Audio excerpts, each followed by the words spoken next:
Hey everyone, we're out here talking some chainsaw milling topics again. Today I want to talk about a modified Granberg EZ rail. Now, the Granberg EZ rail, if you're not super familiar, is a system in which you can set your Alaskan mill on a log so that you can get a perfectly straight cut, and then any subsequent cuts will be referenced off of that nice flat plane that you've created on the log itself. So there are various methods to create a flat surface on a log for a chainsaw mill.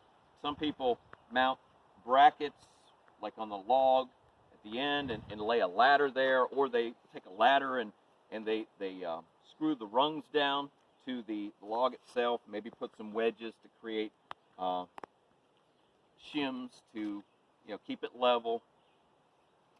Some people I've seen, they take like a metal bracket that has notches in it with big square metal tubing and just lay them in those notches. They only attach a metal plate end to end. It's kind of like a bridge from end to end. There's other techniques. Some people use wood 2x4s. Some even take a plank, like maybe a 2x8 or something like that, or 2x6, and lay it right on the log. The idea is the quality of your lumber is only going to be as good as how straight you can make that.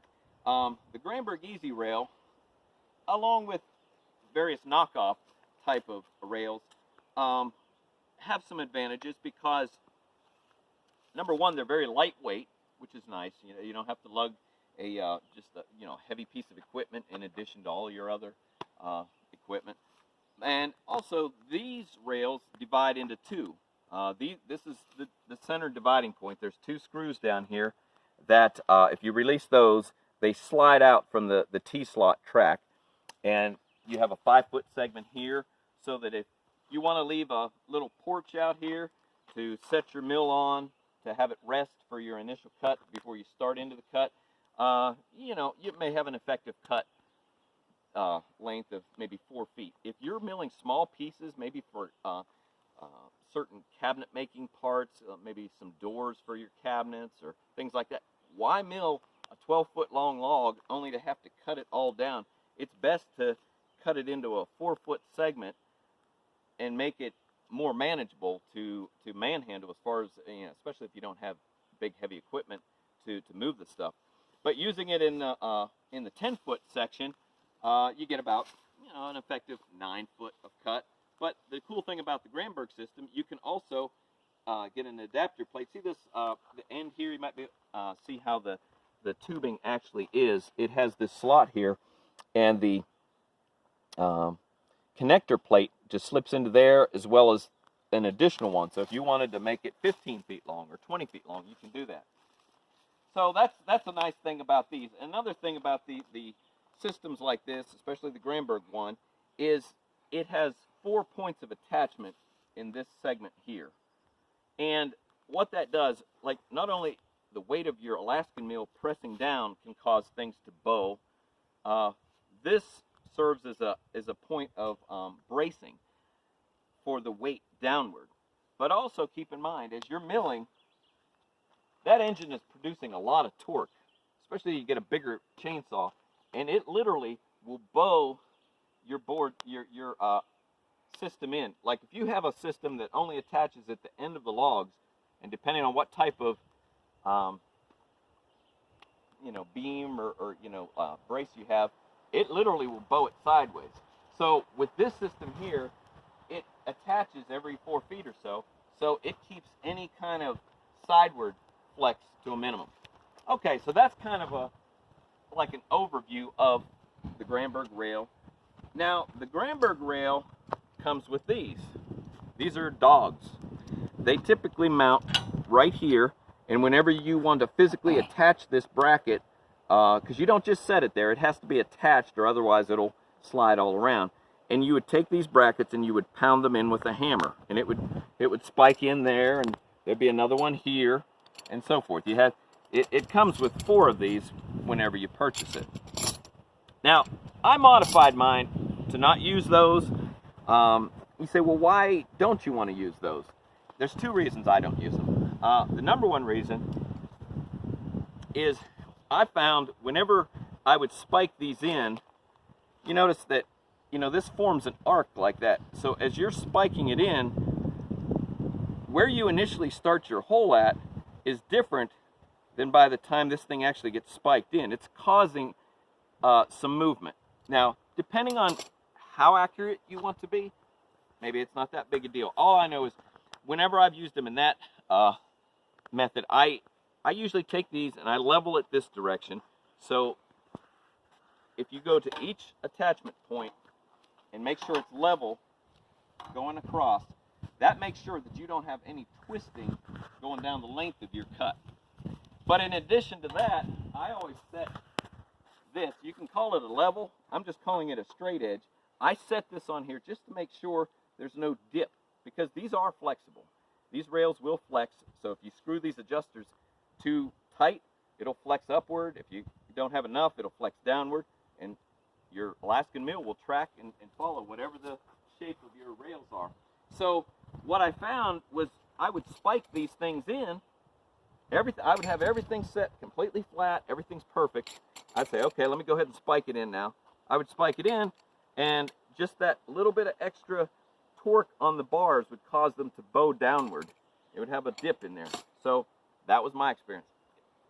Mileage may vary, you know, depend on another user. But anyways, I decided to just modify it, and I use these angle iron pieces right here.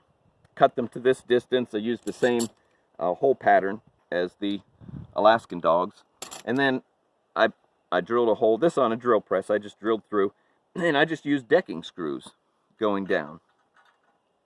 So like I said, there were two reasons. Number one is when I used the easy rail dogs, it would cause a bow. The second reason, you notice these things, when they're mounted here like this, there's no stopping. It just, you know, whatever the shape of the log, this thing will spike down to what it is. So I never really knew how deep to set my Alaskan mill, because the last thing you want to do is you're humming along with your blade and it just cuts right into that dog there.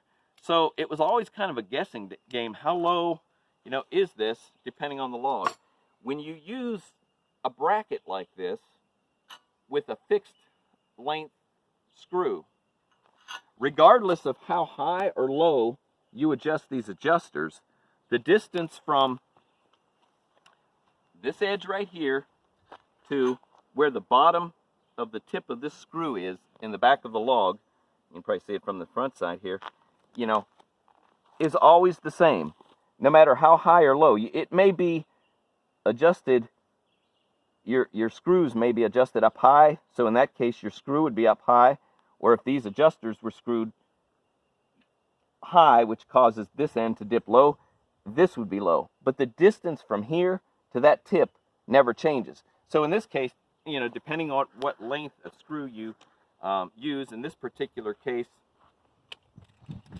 this is a 3-inch screw.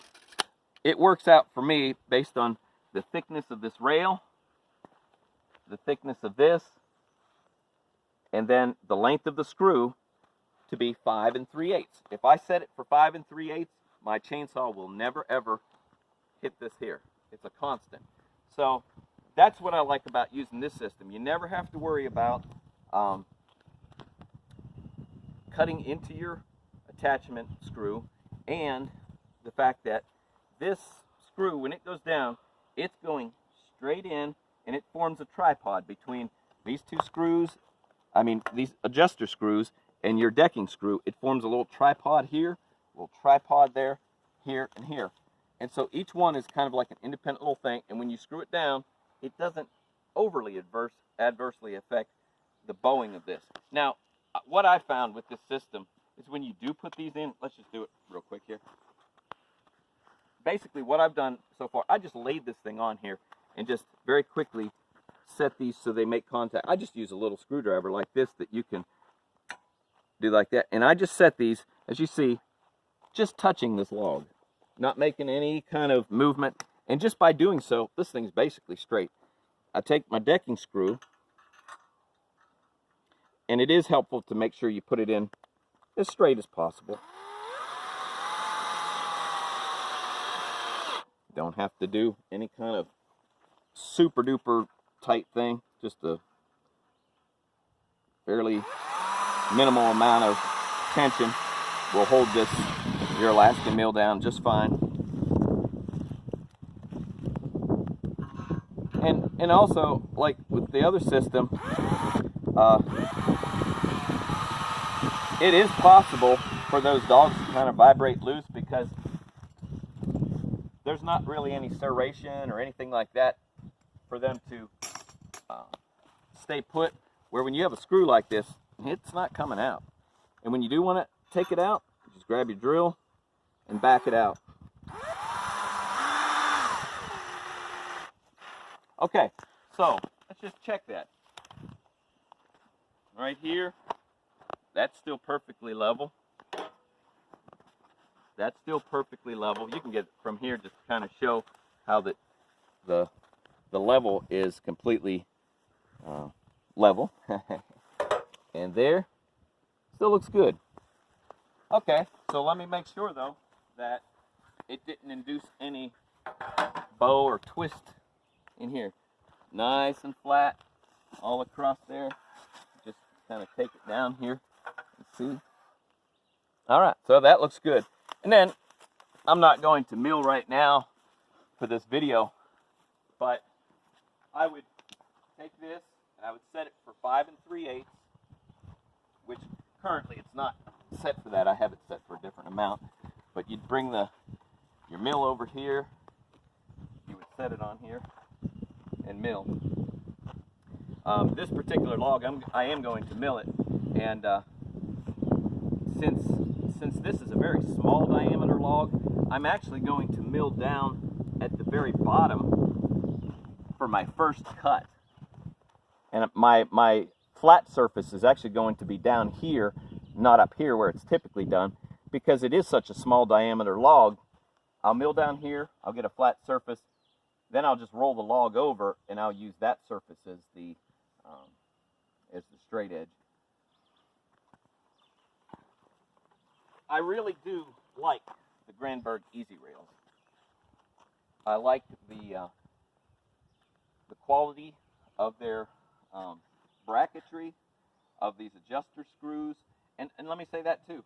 When you have it screwed down with these brackets and a decking screw, I don't find that these back out to any extent, and they're not like super tight or anything like that. They're just sitting there making contact with the log, and then the decking screw holds them down. And this thing here, it's good and strong. Look at that. I mean, you can lift that log up with the thing, with the decking screw. And two, another thing, you think, well, look at this. This is wobbling all around. That's no good. You're going to get a bad cut. It don't seem to work that way. If you keep your mill on the Alaskan rail, the EZ rails, even if your log tilts a little bit, your mill shouldn't be tilting either, because you're in the cut, and the blade itself, the bar, is a flat surface. It is holding a flat between the wood that it's cut. It's keeping it flat from the inside, but also you're keeping it flat up here. So in other words, I could mill, even if I wanted to hold it sideways like this or something, I could. In this particular case, I set them up on little 2x4 blocks because I am going to be milling down so low to get the maximum amount of this log that I don't want to bump up against here. I have to have a little bit of clearance to get the mill past it. But that's just a little topic I wanted to kind of show, a little bit of modification I did to my EZ rails. I found, for me, they work great this way. It's fast, it's easy, and just more effective. You guys have a great day.